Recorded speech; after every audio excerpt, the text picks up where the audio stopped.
So in a real life project, there are really no rules as to where one phase ends and the other begins. When you finish looking at your initial concepts and when you're then in the development stage. Usually it would be once you've shown maybe some of the options to a client and they come back to you with a version that you'll develop and you'll spend a little more time on. But for our project together, it's completely up to you. So don't be worried if one phase bleeds into another.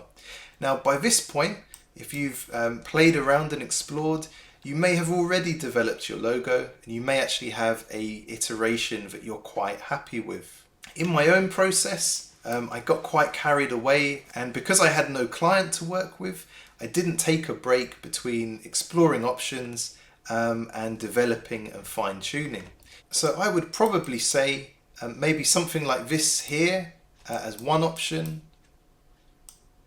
and perhaps this as another, would be the kind of phase that I would present something to a client and ask them to give me feedback to pick a direction. And you can see now that I'm happy with the overall composition, the fonts, the different elements, I'm exploring just the little nuances. So for example here, our main type actually pokes out. It protrudes from the circle created by this key line and also from our logo type. So I'll show you how to break a circle like this without losing the ability to edit it as a live stroke. It's quite easy to do. That's another technique we'll cover in the next lesson. This is a more simplified version. So if we compare the two iterations, here we've almost got an inner ring with our type and then an outer ring with a key line. And this version, we've simplified that. We have just a single ring and we've got a teeny bit of a key line just filling in a gap in the composition there. So that looked quite effective. This version here is simpler still, so we don't have any key line to fill this gap.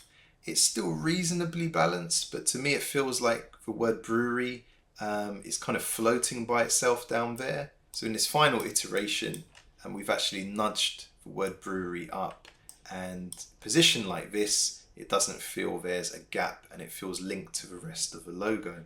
Now those with a keen eye for detail may have noticed that between these two iterations, I've now actually begun to edit and make some tweaks to our logo type.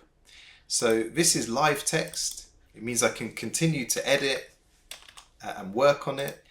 Here we've actually outlined the type, and the shortcut for that is Command or Control Shift O. And when you outline type, it allows you to work on each portion of the type as if it's a shape, which is exactly what I wanted to do. So just to see if this worked, I've just dropped a block of white here to create the effect of a disjointed portion here on the E. And I've done the same here with the O. So I quite like that bit of customization. I think it modernizes this a little, and it might be the kind of element we could play on and repeat through other elements of the identity or the logo.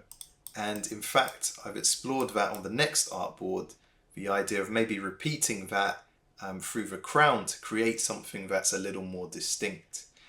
So explore as many different iterations of this as you like. Try experimenting with different elements. Challenge yourself to create something that's more and more perfect until you arrive at something that's balanced, that you're really happy with.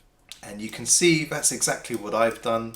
I keep making small little tweaks until this feels more and more coherent to me. So you can see in this version, I've actually manipulated the type so that the top of the E runs into the V. And as I hover over these, you can see where one letter ends and the other begins, and I've kind of created this overlap here.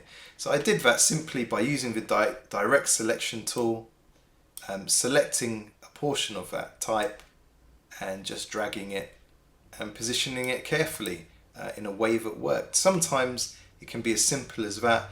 Sometimes you've then got to go under the microscope and kind of fine tune it so that it flows nicely together. And then for symmetry, I've done the same here with the K. I think that really flows beautifully now into the E. So these are the kind of fine-tuning touches that I wouldn't do to your initial designs. I'd only do this to a concept, but I'm sure I want to use to really take it across the finish line. You don't have to customize your type to this extent, but I think if you can add some finishing touches, perhaps a kind of stylized theme that runs through the design, like this diagonal cutaway portion here that runs through the O, it runs through the crown. I think that can really tie things together nicely. And of course, branding is all about recognition. So the more unique and recognizable you can make a logo, the more effectively that's going to work for your client. And on the subject of creating something that's effective for your client, in the next lesson, now that we've locked in our preferred design, I'm going to show you how to create an effective secondary logo and an effective submark so that you give your client a few more design options.